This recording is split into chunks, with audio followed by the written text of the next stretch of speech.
Brothers and sisters, thank you for coming tonight. Thank you for making it through the rain and all of the comings and goings of Education Week. It's a wonderful experience to be able to be here. My friend John, by the way, says that if the youth theme is strive to be, then Education Week is Strivers Ed. I thought that was a pretty good description of what we're doing here. Now, yesterday, we talked a little bit about the translation process of the Book of Mormon and how we're not ashamed of the translation process. Rather, we know that that is a powerful message in and of itself and part of the reason that the book has power. So several people asked me where they could get more information about the things that we were talking about yesterday. This is the book from which I got most of the things I was talking about. It's called From Darkness Unto, not Into, Unto Light. And it says Joseph Smith's translation and publication of the Book of Mormon. It's by McKay and Dirkmatt. These men work with the religion department, but they're also former historians for the church in the church history library.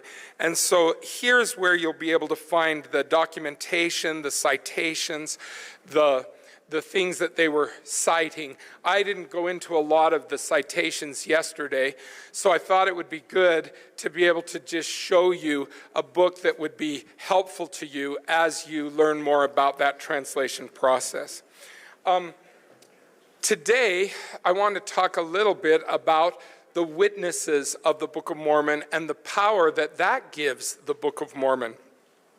I had the most interesting experience of my teaching career one semester when I was teaching a class and the fire alarm rang and nobody moved. Nobody moved. Nobody even started gathering things to move. Everybody just sat there. And I said, don't you think we ought to leave? The fire alarm's ringing. And all the students were like, it's just a drill. They do this all the time. It's just a drill. It's just a drill. I'm like, well, what if it's not a drill? Maybe we better leave. Well, anyway, we did leave the building, but when we came back in and they announced that it had just been a drill, I said to the students, what would have gotten you to move?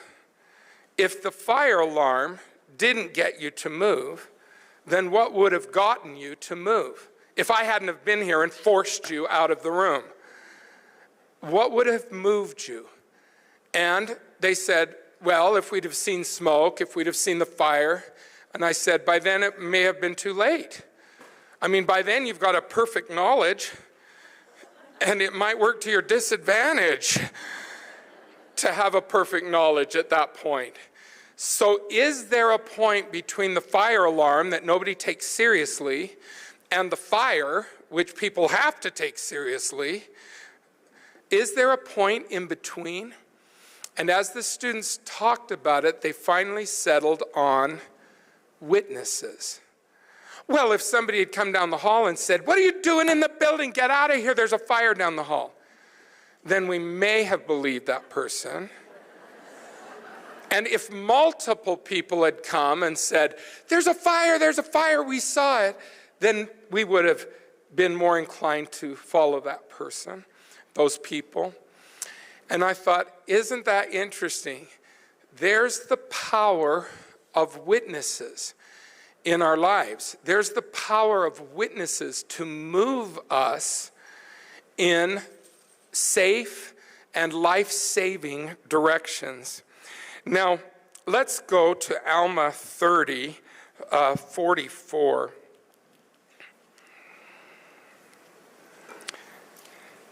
Alma 30, 44. This is Alma speaking to Korihor. And it says in 37, Alma said unto him, verse 40, we're in Alma 30. And now what evidence have ye that there is no God, or that Christ cometh not? I say unto you that ye have none, save it be your word only. But behold, I have all things as a testimony that these things are true. He goes on, and in 44 he says, I have the testimony of all these thy brethren, and also all the holy prophets. It says, all things denote there is a God, yea, even the earth and all things that are upon the face of it, yea, and its motion, yea, and also all the planets which move in their regular form do witness that there is a supreme creator.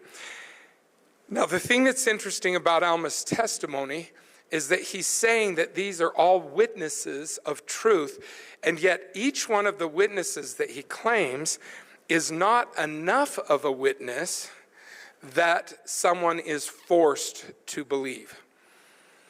Isn't it interesting that God does not put us in a position where we have to believe, where we're forced to believe? He gives us witnesses so that we still have to choose to believe. See, if the flames and the smoke are there, we have to believe. We know. But if there are witnesses, then he preserves our agency. He makes it so we have to choose to believe. And so the witness of the prophets, the testimony of the creation, all those are things that some people could dismiss, but other people find them overwhelming evidence to choose to believe. But there's not enough evidence there to limit our agency and force us to obey. Have you ever pondered the question or the statement that Jesus made to doubting Thomas? Remember, he said, I'll only believe if I see. Well, then he saw, and Jesus said, blessed art thou because you've seen and you believe, but more blessed are those who do not see and still believe. Why more blessed? I mean, I would think that seeing would be the ultimate. But Jesus says, no, there's something more important than seeing or having a perfect knowledge. And maybe that's because Jesus doesn't just want us to believe. He doesn't just want us to obey. He wants us to want to believe. He wants us to want to obey. I mean, anybody here who's a parent knows that you can force a kid to do a lot of things. I mean, my grandson just got bribed to go to the first grade for the first day. And I mean, we got him there. But the goal isn't just to get him there. The goal is that he wants to go. The goal is that he wants to be there and he wants to learn. And isn't it the same with God? By preserving our agency, by preserving that, he puts us in a position where we can choose, and where there is agency, there is growth. Take a look at Ether 12:6. Ether 12, verse 6. I, Moroni, would speak. And then at the bottom of the verse it says, wherefore dispute not, because ye see not, for ye receive no witness until after the trial of your faith. Now I love this because it doesn't say that we're forever believing. We're forever believing. And we always just have to choose to believe, and there will never be enough evidence to go beyond that. It says that there will be a knowledge, there will be evidence, but not until we show faith first. That we have to choose faith, and then the evidence will come. So we could say that the evidences, the witness that we seek, comes to validate the faith that we have chosen. Jesus said, by their fruits ye shall know them. Let's go to 2 Nephi 29, verse 8. 2 Nephi 29, verse 8. This is Nephi who foresees the future. And in the vision, the Lord is speaking. And he says, know ye not that the testimony or witness of two nations is a witness unto you that I am God. And I remember one nation like unto another.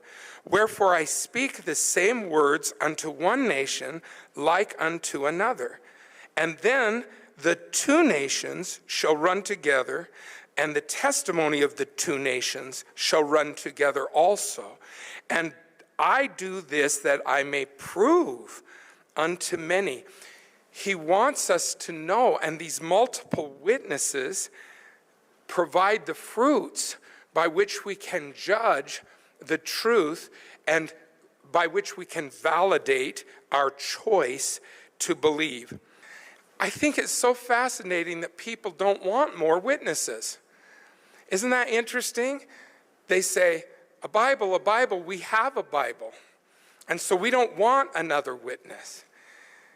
To me, that's like turning down a scoop of ice cream, like, what, 2 isn't better than 1?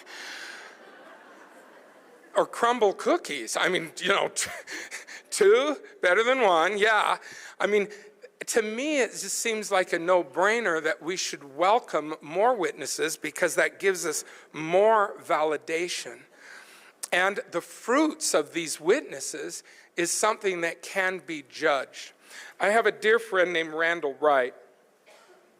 He teaches here at Education Week and has with me for years and years and years. He is an institute teacher. He's retired. And he wrote a book called The Book of Mormon Miracle, 25 Reasons to Believe. And in the book, he presented an argument that I had never really thought of before. It was fascinating to me. He says, on July 20th, 1969, all the world heard the historic words from Neil Armstrong, "The Eagle has landed." News organizations immediately flashed the words, "Men on the moon." This was and still is an achievement of gigantic proportions, something that could only have been dreamed about in generations past. It is still difficult to believe that it happened. It is an accomplishment that required the combined knowledge and skills of many dedicated researchers. But according to some, man never actually ever landed on the moon. By this line of reasoning, the Apollo program and the 6 manned moon landings were hoaxes staged by NASA and other groups. Even today, after overwhelming evidence that it indeed happened, various surveys estimate that between 6 to 20% of Americans do not believe the moon landings ever occurred. Now, as you read that, you think, well, what about the photographs that were taken? Oh, Photoshop. Well, what about this? Well, no, that can be done in a studio. Well, what about this? I mean, every argument we can make is something that they've blown off. So what can't they blow off? What is it that they just can't dismiss quite so easily? Witnesses. 12 men, interestingly enough, a quorum of 12. 12 men, starting with Neil Armstrong and ending with Harrison Schmitt, who walked on the moon. Oh, but they were bought off. Never any evidence in their bank accounts or their lifestyles. Oh, yeah, but they were like in this little group, and so they kind of stuck together and reinforced the... No. After their time together at NASA, they spread their wings. They were all over the place. They didn't even remain in contact with each other. So how do you explain away these witnesses who never denied that they walked on the moon? That becomes the one thing that dissenters can't dismiss quite so easily. And I think the same thing can be said of the Book of Mormon. The witnesses of the book just can't be dismissed as easily as most people claim. In fact, in all the anti-Mormon literature, most of the witnesses, they don't deal with it. They just don't go there. It's not that they can dismiss it, they just don't even introduce it. Because how do you explain away witnesses? Let's go to 3 Nephi 7:15. 3 Nephi 7:15. It says, this is Mormon speaking about Nephi at the time of Christ. And it came to pass that Nephi, having been visited by angels and also the voice of the Lord, therefore having seen angels and being an eyewitness. So he's a witness, he's an eyewitness, just like these men who walked on the moon. And he says he was also an eyewitness of their quick return from righteousness unto their wickedness and abomination.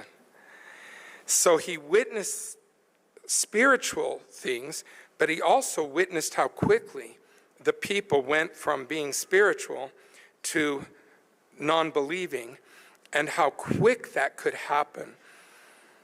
So there's the power of an eyewitness, just like Neil Armstrong. Let's go to 2 Nephi 27. 2 Nephi 27. In the heading, it says, darkness and apostasy shall cover the earth in the last days. The Book of Mormon shall come forth. 3 witnesses shall testify of the book. Now this is Nephi foreseeing the future. Look at verse 12. The book shall be hid from the eyes of the world, that the eyes of none shall behold it, save it be the 3 witnesses, that 3 witnesses shall behold it by the power of God. Okay, so you think, why not just show everybody? Why doesn't God just show up and announce, this is the truth? Dun, da, da, da. I mean, why don't we just have the earthquakes? Why don't we just have the visitation? Why don't we just have the lightning? I mean, why don't we just have it all right there, and then nobody can deny that this is the truth? Just like nobody in a burning building can deny that there's a fire. Again, maybe the fact that God doesn't come and announce the truth in such a forceful and undeniable way is to protect us, to protect those who are unprepared for that level of knowledge. He sends witnesses to try to give evidence, to try to give fruits, but not enough that it disrupts agency. And so he chooses 3 witnesses rather than announcing to the world with a voice of authority and ultimate power. He sends 3 witnesses. And then it says, the 3 witnesses shall behold it by the power of God, besides him to whom the book shall be delivered, and they shall testify to the truth of the book. So they're going to be the ones running down the hall saying, fire, fire, get out of the building, fire, fire. And can you imagine how comforting that was to Joseph Smith? After all the years of persecution that he'd endured, can you imagine how comforting it was to be the first one reading this very text and realizing that he wouldn't be the only one screaming fire, fire? You know, there would be others who would stand with him in that responsibility. It says, and they shall testify to the truth of the book and the things therein. Verse 14, wherefore the Lord God will proceed to bring forth the words of the book, and in the mouth of as many witnesses as seemeth him good will he establish his word. And woe be unto him that rejecteth the word of God. Woe be unto him who doesn't believe the fire alarm. Woe, woe be unto him who doesn't believe the witnesses. Woe, woe, woe be unto him who is going to be stubborn enough to wait it out and find out for himself that the building is on fire. So we reject witnesses at our own peril, and we will one day have to face them. One day, every witness that we have abandoned, every witness we have discredited, every witness that we have ridiculed, we will have to face him, we will have to face her. And we will have to apologize for not taking that witness more seriously. Let's go to Alma 10 and look at verse 12. Alma 10, verse 12.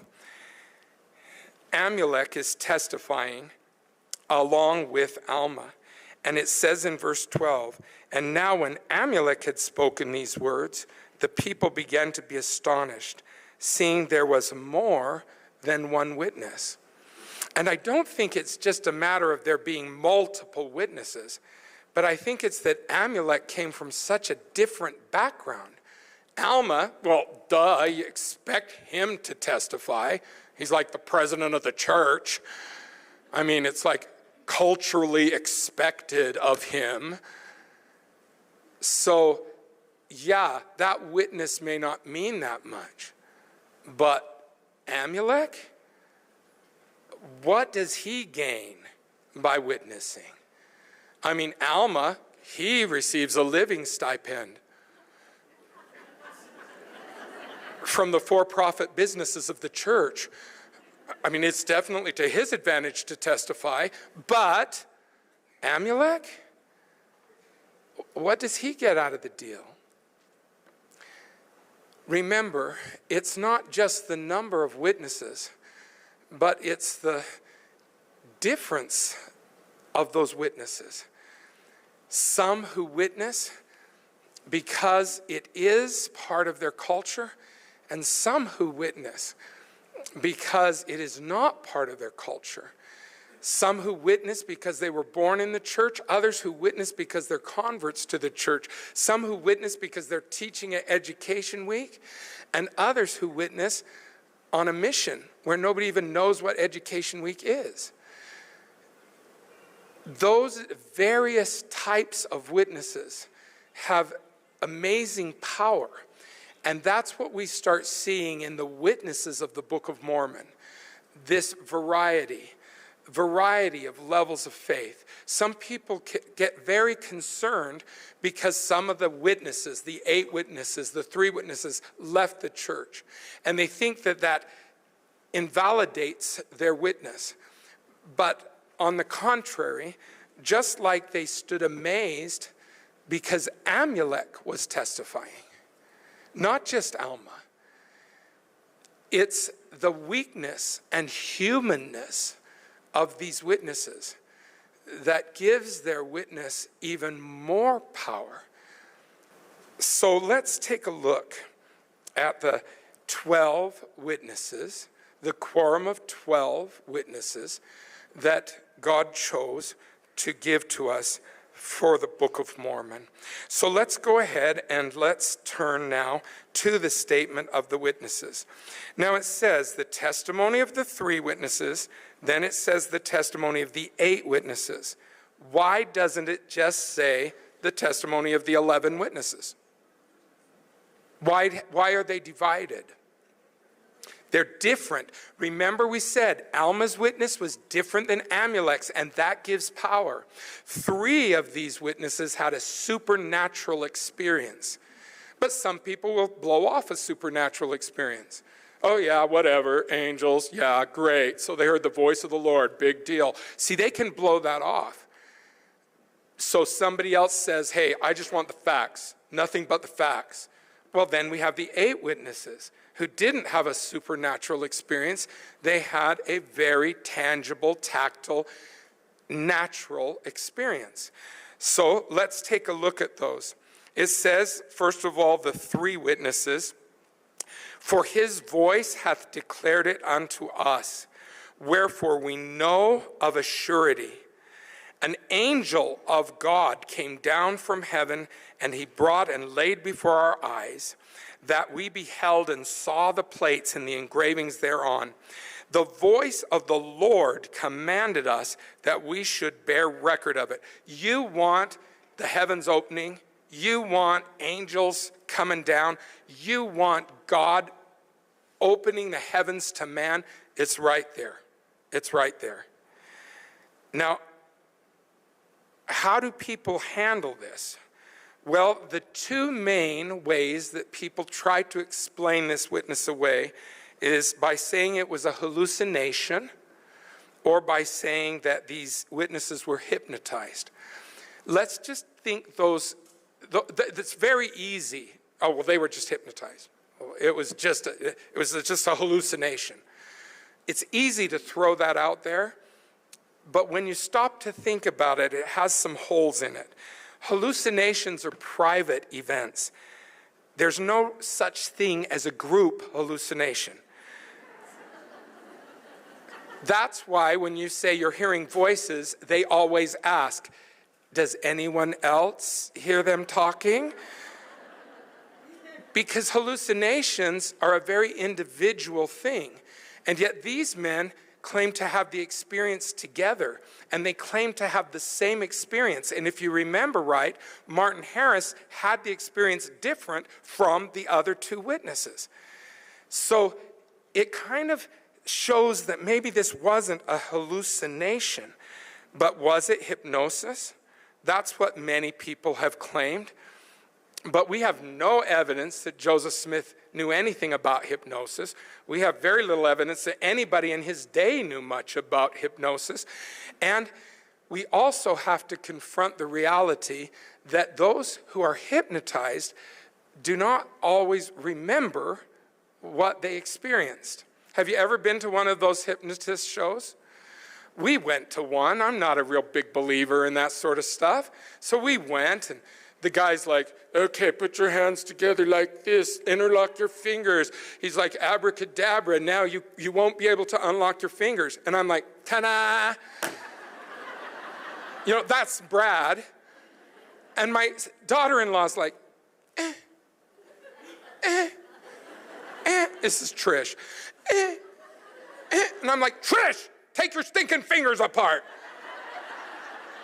Well, needless to say, she ends up on the stage doing the craziest stuff you've ever seen in your life. And I'm thinking, how can she be doing this? So afterwards, I said, Trish, how could you ever get up in front of all those people and do that stuff? She's like, do what? Do what? What did I do? And I'm like, no, you can't be serious. You don't remember this? We had to go buy the very expensive video of the whole thing so that we could show my daughter-in-law that she spoke Eskimo. The guy's like, you speak Eskimo. She's like, no, I don't. He's like, yes, you do. And she's like, she goes on and on. When she saw the video, she was mortified. She was so embarrassed. She said, I cannot believe I acted like that in front of all those people. She didn't remember it. She really didn't remember it.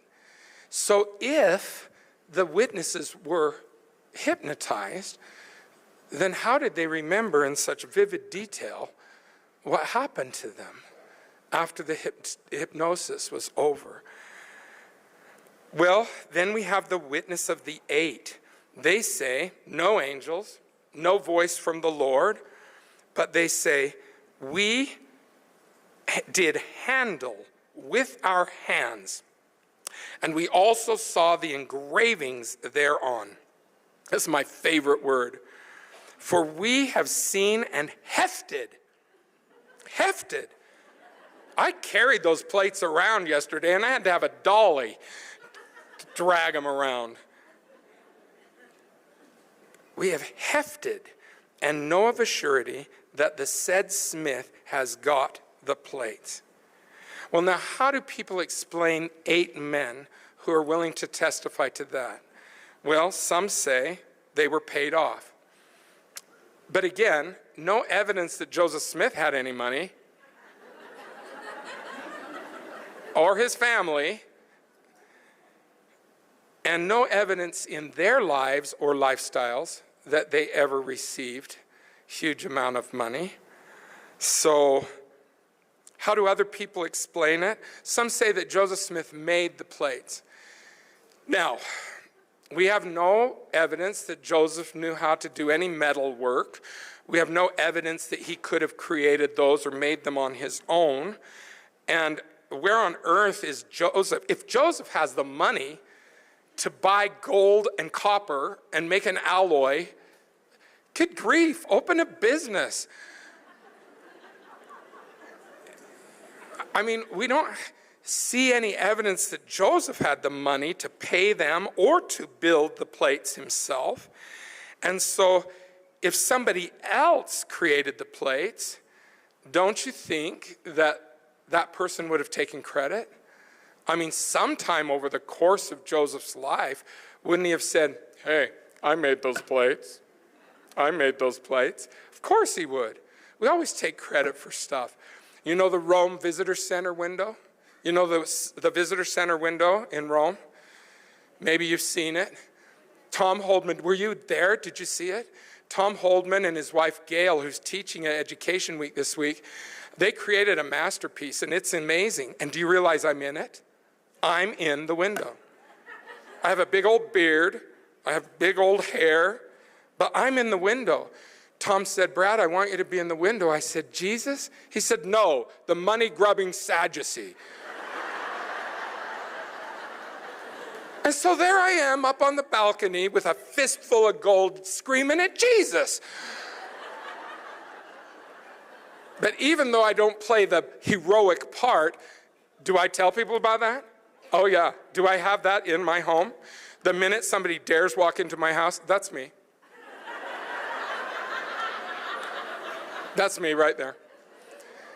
So don't you think somebody who created the plates would have taken credit for that? And if Joseph created the plates, if he went to that much expense and that much trouble, why just show them to a few people? Why didn't he just open a museum? Why didn't he just open a museum and say, here's the plates? I mean, if he could craft something that could fool these grown, intelligent men, couldn't he have fooled a few more? Couldn't he have charged a quarter apiece and shown them the plates that he had been given? I mean, if he had that ability, I think the story may have played out very differently than it did. So we have 3 witnesses of the supernatural, 8 witnesses of the natural, a witness that can reach each person according to that person's desire. And then we have Joseph, who was a witness of both, the natural and supernatural. And according to Terrell Givens, we have a quorum of 12 special witnesses. Well, what about Joseph's witness? In the testimony of Joseph Smith that's in the front of the Book of Mormon, it says, on the evening of the 21st of September, 1823, I betook myself to prayer and supplication to the Almighty God. A personage appeared at my bedside. And then it goes on to talk about how that personage, Moroni, appeared 3 times in the bedroom and 1 time in the woods. As I was teaching this one time, a man said to me, yeah, but we all know that Satan can appear as an angel of light. And Moroni was just Satan as an angel of light. And I said, oh, really? I said, Joseph had an experience with God and an experience with Satan. I think he knew the difference. The guy said, well, maybe he was deceived. And I said, yeah, but since when does Satan tell a young person to go and tell his father?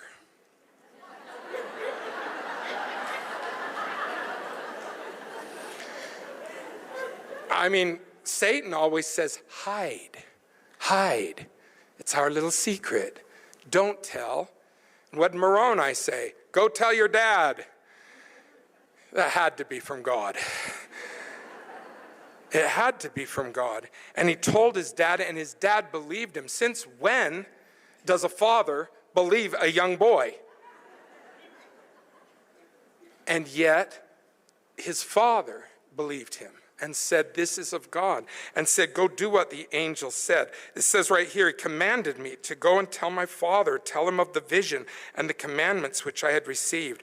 I obeyed. I returned to my father in the field and rehearsed the whole matter to him. He replied to me that it was of God and told me to go and do as commanded by the messenger. See how remarkable. Talk about a witness to Joseph's character, that his father believed him.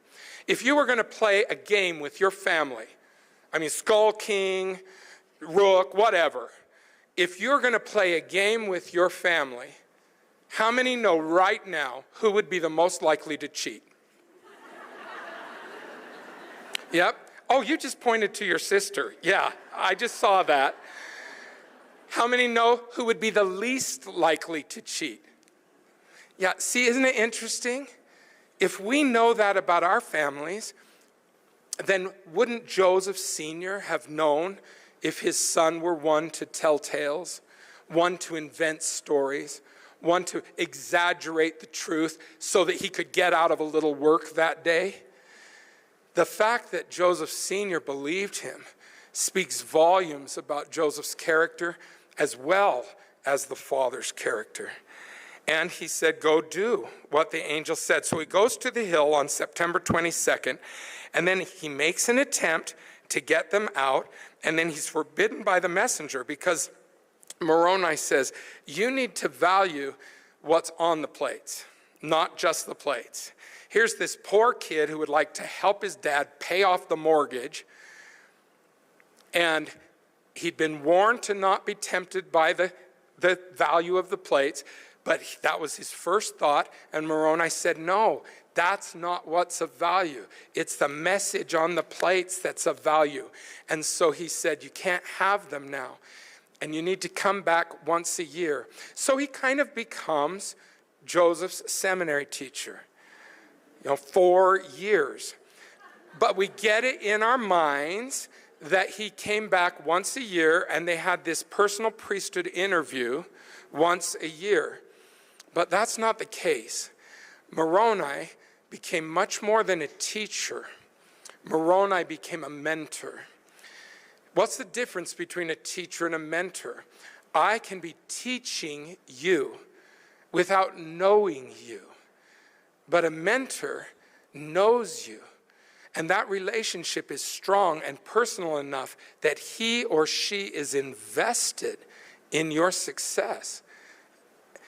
Moroni became more than a messenger, more than a teacher. He became a mentor. Now, over the 4 years, not only did Moroni come and visit Joseph Smith, we have documentation that shows that he visited him at least 22 times. 22 times. And he introduced Joseph Smith not only to the way of life in ancient America, which Joseph then taught to his family, to the delight of his family, but he introduced him to characters from the Book of Mormon. He introduced him to Nephi, to Alma, to Mormon. Oh, that would have been a day. Hey, Joseph, today got a real special guest for you. This is my dad. And I want him to be able to tell you a little bit about these plates that you're going to be receiving. He was prepared by some of the greatest prophets who've walked on this earth. He saw the Nephite 12. He saw the 3 Nephites. Oh, Brother Wilcox, how do we know this? It's because it's in the Ensign magazine. If you ever want to keep a secret, put it in a church publication. Put it right there in the Liahona, and it will be well hidden. So, if you go back, this one is clear back into August of 1978, and the article is called Book of Mormon Personalities Known by Joseph Smith. And there you see this explained, the heavenly messengers that he received, and you see the documentation of where that's coming from. Now, in a more recent article in January of 1992, you see Moroni, Joseph Smith's tutor. And in here, you read about these various visits from Moroni and the personal relationship that Moroni developed with him. Look right here, there's a graph. Moroni's known appearances to Joseph Smith between 1823 and 1829. And the graph fills up well over the half of 2 pages. So yes, he was mentored by Moroni and well prepared to become the prophet who would restore the fullness of the gospel and bring forth the Book of Mormon. He talks about all the witnesses, and let's talk about the witnesses of the Book of Mormon. We won't have time tonight to talk about all of the 11, although their stories are fascinating. But let's talk about the 3 witnesses. Let's begin with David Whitmer. David Whitmer was the son of Peter and Mary Whitmer, who lived in Fayette, New York. They were German immigrants and belonged to a German faith. And they heard of Joseph Smith from David's friend, Oliver Cowdery. Now, Oliver Cowdery is the one that then reached out to David because of the persecutions that were happening in Harmony, where Joseph was with Emma, and they were trying desperately to translate the record. And there was so much persecution that Oliver sent a letter to David Whitmer and said, could they please come to your farm and finish the translation there? So they were invited, and after several miracles, then David went to help escort Joseph and Emma back to Fayette. And so he was there when the church was organized. He was there when they moved to Kirtland and then on to Missouri. He helped select the 12. The 3 witnesses were the ones that, by revelation, chose the original 12 apostles, who were the special witnesses. Special witnesses choosing special witnesses. He was there at the temple dedication and then became a stake president in Missouri. Now, he was excommunicated over differences with Joseph Smith having to do with the bank failure.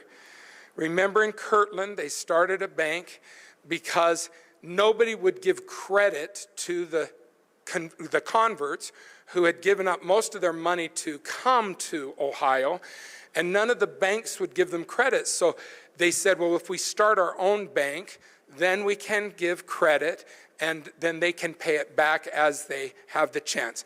Then along came a recession. Remember 2008? Remember 2008, when everybody's houses were suddenly worth less than they had taken their loan out for, and they were turning them back to the banks? That's what happened. And because of that recession, then everybody wanted to have their money out. Joseph said, if we'll live the principles of the gospel, if we'll be selfless, if we'll care about each other more than ourselves, we'll make it through this. But they didn't.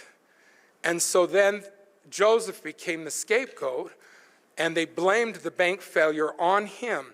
Well, David was upset about the bank failure, but he was also upset about the early practices of polygamy, and so he was excommunicated.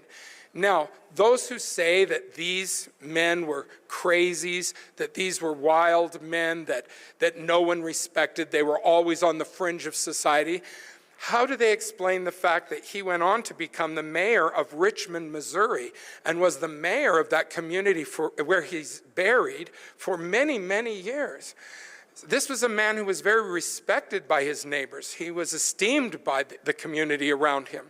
Now, he never did come back to the church, but he also never denied his testimony of the Book of Mormon. And that is why I said the variety of witnesses gives strength, because we don't just have the Almas among the witnesses. We have the Amuleks. And we have those that have every reason to deny Joseph Smith. He had every reason, after the falling out that he had with the prophet, he had every reason to strike out at him and hurt him in any way that he could. And if that meant lying and saying that he didn't see an angel when he did, then he had every motivation to say that. But he never did. Never did.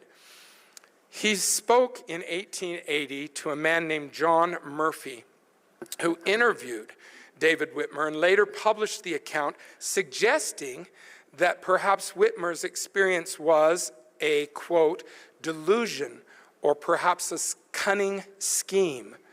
Whitmer was so incensed that he published a response.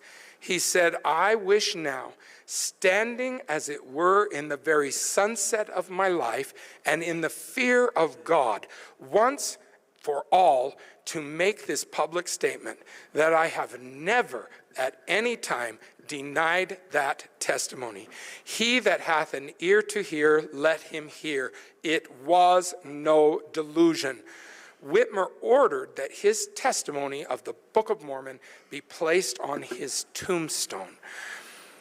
Speaking to Joseph Smith III, David Whitmer said, "I was not under any hallucination, nor was I deceived. I saw with these eyes, I heard with these ears, I know what of I speak." Let's talk about Martin Harris. Martin Harris was a respected veteran of the War of 1812.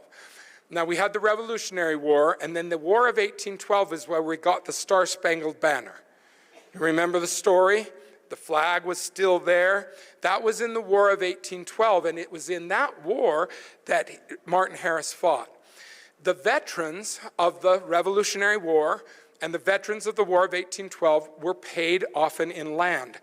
That's part of the reason that Martin Harris was wealthy, because he had land that was given to him as a veteran of the war. He then made good use of that land. He was a wise steward, and he was respected in the community, a very respected farmer. He's the one who paid off Joseph's debts so that he could move to Harmony to begin the translation of the plates. He's the one that paid the $5,000 for the first printing of the Book of Mormon. So he also helped with the translation as a scribe. He took the characters that had been copied from the plates to the professors, and we don't know if his story about Professor Anton saying that it was legitimate or not, because Professor Anton later backtracked and said that that never happened. I mean, the jury's out on that, but what the jury's not out on is that whatever happened with that professor, it was enough to convince Martin Harris. It was evidence to him that this was worth any sacrifice that he had to make. So he was there. He lost the first part of the translation. You remember that? And then when the church was organized, he was there. He moved to Kirtland. He was part of Zion's camp. He was there at the temple dedication. And then he distanced himself with the failure of the bank, but he was never excommunicated. Now, when asked, when he was distanced from the church, when asked, "Do you still believe Joseph Smith was a prophet?" he said, "Do you see the sun shining? As surely as the sun is shining, as surely as the breath of life sustains us, so surely do I know that Joseph Smith was a true prophet. So surely do I know the Book of Mormon was divinely translated. I saw the plates. I heard the angel. I heard the voice of God. I might as well doubt my own existence as to doubt the divine calling of Joseph Smith." He became the self-appointed caretaker of the Kirtland Temple. The very fact that we still have that standing is due to the sacrifices of Martin Harris. And he became the caretaker of many of the saints who did not move west with the majority of the saints. Later, he moved to Utah. He became fully engaged in activity in the church, and he was true to the end of his life. to his testimony. Now, the last one of the three, Oliver Cowdery. Oliver Cowdery was a teacher. He was boarding with the Smith family. Aren't you glad that you don't have to put up with me coming to your house to board with you? I mean, I'm glad, I think the students at BYU are glad that I don't have to go live in their apartments, although I'd probably put an end to some of that video gaming really quick. But he was boarding with the Smiths. That's when he heard the story. That's when he became interested in what was going on. Later, he became the scribe, the primary scribe of the Book of Mormon. And he was there for the restoration of both priesthoods, the baptism. He married into the Whitmer family. Why was David? See, David was his friend, and he married his sister, Elizabeth Ann Whitmer. And he was there at the organization of the church. He went on the mission to the Lamanites, which then led to the saints going to Kirtland. He was a counselor to Joseph. He saw Christ face to face. The keys were restored to him and Joseph Smith by Moses, Elias, Elijah. How does somebody like that go inactive? Please remember what Elder Bednar has taught us. There's a big difference between testimony and conversion. Even with the testimony he had, he still was not fully converted. And so he tried to sell land in Missouri for a profit. The church bought the land, but then he tried to sell it to immigrating members for a profit. Joseph told him to knock it off. He said, "The church cannot govern my temporal affairs. The church cannot govern my temporal affairs. You can govern me spiritually, but not temporally." And so he had difference with Joseph Smith. He then lashed out at Joseph, claiming that he committed adultery when he knew that it was a polygamous marriage. He then went and studied law, practiced law, moved to Wisconsin, and was almost elected to the state legislature. Now, today, somebody being elected to a position may not speak much for his character. But in his day, that says a lot about how people thought of him and how much they trusted him.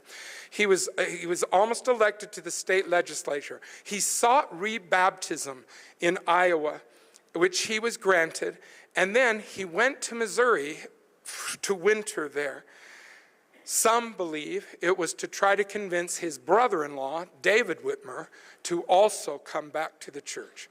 We don't know for sure, but one way or the other, he died there at the age of 43 that winter that he was there with the Whitmers in Missouri. But what did he say? He said, "It was no dream. It was no vain imagination of the mind. It was real. I felt the hands of the angels on my head as plainly as I could feel yours. I could hear their voices as I hear yours now." Well, I bear testimony that these witnesses are hard to dismiss. And the reason they're hard to dismiss is because their testimony is true. But as important as these 12 special witnesses were, there is another witness that has to be a part of our lives. And that's what Tyler Griffin calls the 13th witness. And that's us. We have to become witnesses. We have to know through our experiences, through our study, through the witness of the Spirit to our spirits, we have to know that we are not wrong to base our faith on this witness. We are not wrong to choose to believe. We are not wrong to